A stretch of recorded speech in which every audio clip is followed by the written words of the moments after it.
Bible literature ministry అనుదిన ధ్యానములు ఫిబ్రవరి 27 అంశము విశ్వాసము లేకుండా వాక్యము హెబ్రీలకు వ్రాసిన పత్రిక 11వ అధ్యాయము 6వ వచనము విశ్వాసము లేకుండా దేవునికి ఇష్టుడయుండుట అసాధ్యము. దేవుని యొద్దకు వచ్చువాడు ఆయనయున్నాడనియు తన్ను వెదుకువారికి ఫలము దయచేయు వాడనియు నమ్మవలెను గదా.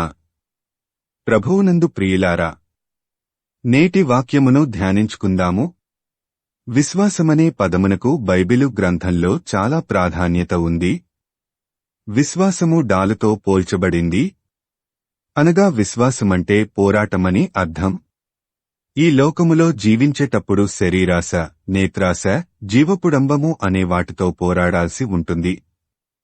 జయించువానిని నాతో కూడా నా సింహాసనమునందు కూర్చుండనిచ్చెదను అని ప్రకటన 3:21లో వ్రాయబడిన ప్రకారము మనం జయించాల్సింది ఈ లోకమును. ఈ లోకాన్ని జయించాల్సిన ఆయుధం విశ్వాసము. హెబ్రీలకు 11వ అధ్యాయంలో అనేకమంది విశ్వాస వీరుల గురించి వ్రాయబడింది. వారంతా దేవునియందలి భయభక్తులతో విశ్వాసం కలిగి జీవించినందువల్ల విశ్వాస వీరుల జాబితాలో చేర్చబడ్డారు.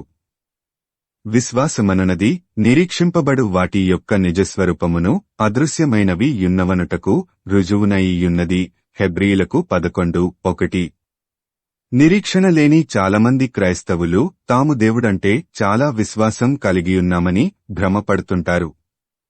చర్చికి వెళ్లటం, ప్రార్థన చేసుకోవడం, బైబిలు చదవటం ఇవన్నీ తమ విశ్వాసానికి ప్రమాణాలుగా భావిస్తుంటారు. అన్నీ సక్రమంగా జరిగినంత కాలము అందరూ దేవుని పట్ల విశ్వాసం చూపిస్తూనే ఉంటారు. కాని కష్టాలు, బాధలు, వేదనలలో దేవుణ్ణి విశ్వసించరు. మేము దేవుణ్ణి ఇంతగా ఆరాధిస్తున్నాం కదా, మాకెందుకు ఇన్ని కష్టాలు, బాధలు అని నిష్ఠూరంగా మాట్లాడతారు. అందుకు కారణం దేవుణ్ణి నమ్మితే మాకు కష్టాలు, బాధలు లేకుండా చేస్తాడని, తమ కోరికలన్నీ తీరుస్తాడని ఎంతో నమ్మకంతో ఉండటమే. వారి విశ్వాసంతో సంబంధం లేకుండా దేవుడు వారికి దీవెనలు కుమ్మరించాలని, వాళ్ల గొంతెమ్మ కోరికలన్నీ తీర్చాలని ఎదురుచూస్తుంటారు.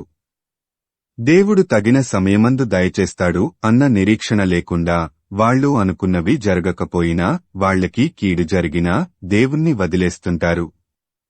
అందుకే యేసు ప్రభువు మత్తయి 17:21లో ఆవగింజంత విశ్వాసము అని విశ్వాస పరిమాణము గురించి చెప్పాడు. కంటికి కనిపించని ఆవగింజంత విశ్వాసం కలిగి ఉండటమే గొప్ప అనే కదా అర్థము. మనుష్యకుమారుడు వచ్చినప్పుడు భూమి మీద విశ్వాసము కనుగొనునా అని లూకా 18:8లో అనుమానం వ్యక్తం చేయటంలో విశ్వసించడమనే ప్రక్రియ ఎంత కష్టంతో కూడుకున్నదో అర్థం అవుతుంది. అలాంటప్పుడు ఇప్పుడు మనం దేవుని పట్ల చూపించే విశ్వాసం నిజమైనదో కాదో, ఆవగింజలో అర్ధభాగమైనా ఉందో లేదో మనం పరీక్షించుకోవాలి. మన విశ్వాసాన్ని మనం పరీక్షించుకోవాలంటే బైబిలు చదవాలి. బైబిలు పరిజ్ఞానం లేకపోతే మనం విశ్వాసంలో బలపడలేము. దేవునికి ఇష్టలుగా ఉండాలంటే తగినంత విశ్వాసం కలిగి ఉండాలి.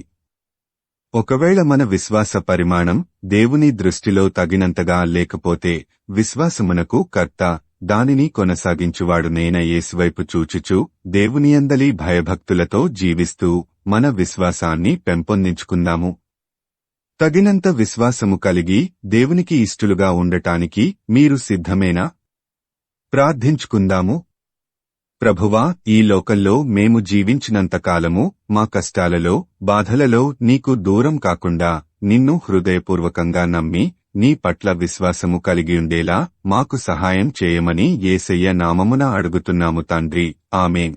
ప్రభువునందు ప్రియులారా, మార్కు సువార్త 16వ అధ్యాయము 15వ వచనములో మీరు సర్వలోకమునకు వెళ్లి సర్వసృష్టికి సువార్త ప్రకటించుడి అని యేసు ప్రభువు చెప్పాడు.